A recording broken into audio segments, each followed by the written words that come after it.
Mission 2023 अब नजदीक है। ऐसे में सियासत का गढ़ कहे जाने वाले शहर इंदौर में सभी की निगाहें विधानसभा 1 पर टिकी हुई है।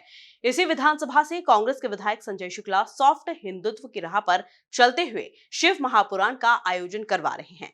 ऐसे में आगामी विधानसभा चुनाव में संजय शुक्ला कितनी बड़ी चुनौती साबित होंगे बीजेपी के लिए, इस सवाल का जवाब देते हुए एमपी न्यूज के साथ एक्सक्लूसिव बातचीत करते हुए बीजेपी नेता गोलू शुक्ला ने कहा कि यदि पार्टी मौका देगी तो वे अपने भाई के खिलाफ भी चुनावी रण में उतरने के लिए तैयार हैं। इसी पर देखिए ये खास बातचीत।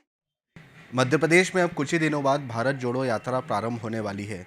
इस यात्रा को लीड कर रहे हैं राहुल गांधी जी। क्या लगता है भारत जोड़ो यात्रा कितना असर छोड़ पाएगी आने वाले विधानसभा चुनाव में? आज इसी गंभीर मुद्दे पर बातचीत करने के लिए हमारे साथ मौजूद हैं बीजेपी के दिग्गज नेता गोलू शुक्ला जी। शुक्ला जी, क्या लगता है आपको भारत जोड़ो यात्रा कितना असर छोड़ पाएगी आने वाले विधानसभा चुनाव 2023 पे? क्या इससे मजबूती मिलेगी कांग्रेस को? यह भारत जोड़ो यात्रा नहीं है, यह भारत तोड़ो यात्रा है। ये पूरी तरह से फेल यात्रा है। सिर्फ यह यात्रा कांग्रेस की यात्रा होकर रह गई है। राहुल गांधी जी जो यात्रा कर रहे हैं सिर्फ कांग्रेस की यात्रा है। कांग्रेस में भारी गुटबाजी है। इंदौर में ही अलग अलग जीतू पटवारी अलग चल रहे हैं, विनय बाकलीवाल अलग चल रहे हैं, सारे लोग अलग अलग चल रहे हैं। तो मुझे नहीं लगता है कि यह यात्रा कोई सफल होगी। यह सिर्फ कांग्रेस की यात्रा होकर रह गई है। सीएम शिवराज सिंह चौहान इन दिनों काफ़ी आक्रामक मूड में नज़र आ रहे हैं। उन्होंने हाल ही में खाद्य विभाग के 15 अफसरों को सस्पेंड किया है। क्या लगता है आपको मध्य प्रदेश में एक मिसाल पेश होनी चाहिए भ्रष्टाचार के खिलाफ, और ऐसे भ्रष्ट अफसरों को सस्पेंड नहीं बल्कि बर्खास्त करना चाहिए? क्योंकि आमतौर पर देखा जाता है कि कुछ ही महीनों बाद ऐसे भ्रष्ट अफसर वापस से अपना सस्पेंशन रिवोक कर लेते हैं और जॉब ले लेते हैं। जो खराब काम करेंगे, जो भ्रष्टाचारी हैं, उनको तो बिल्कुल शिवराज जी का शुरू से ही कहना है, भ्रष्टाचारियों को किसी भी हालत में छोड़ूंगा नहीं। जो अच्छा काम करेंगे उनको इनाम भी मिलेगा। भ्रष्ट अधिकारियों को तो बिल्कुल सज़ा मिलेगी ही। ये शिवराज जी ने खुद ने कहा है, जहाँ भी कहीं भी काम में अगर कोई दिक्कत आएगी, भ्रष्टाचार होगा, तो निश्चित रूप से उनको सज़ा मिलेगी। ये माननीय मुख्यमंत्री जी का कहना है। कुछ सालों पूर्व इंदौर में शुद्ध के लिए युद्ध एक अभियान की शुरुआत हुई थी। इंदौर की जनता को काफ़ी अच्छा रिस्पांस दिया था इंदौर की जनता ने इस अभियान को।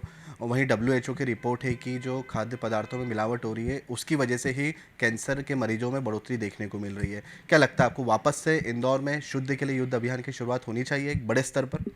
बहुत बड़े स्तर पर इसकी आवश्यकता है। शुद्ध के लिए युद्ध की मैं इंदौर प्रशासन से भी आग्रह करना चाहता हूं कि शुद्ध के लिए युद्ध पूरे एक एक दुकान पे जांच करें, पता करें। शुद्ध के लिए युद्ध बहुत आवश्यक है। इससे बीमारियां फैल रही हैं।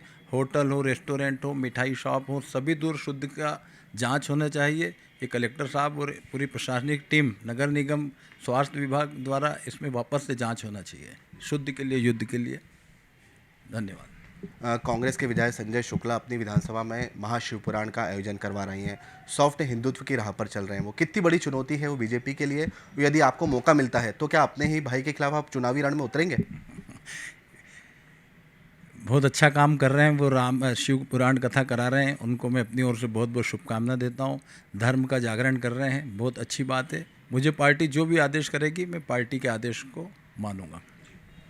जी हाँ, निश्चित तौर पर तो ये थे बीजेपी के दिग्गज नेता गोलू शुक्ला जी, जिनका साफ तौर पर कहना है कि भारत जोड़ो यात्रा पूरी तरीके से फेल रहेगी मध्य प्रदेश में, और ये भारत जोड़ो यात्रा नहीं बल्कि कांग्रेस जोड़ो यात्रा है। बहरहाल अब ये तो देखने वाली बात होगी कि आने वाले समय में भारत जोड़ो यात्रा कितना असर छोड़ पाएगी आने वाले विधानसभा चुनाव 2023 पर। वीडियो जर्नलिस्ट अरुण यादव के साथ युवराज सिंह पराउत की रिपोर्ट, MP न्यूज़, इंदौर।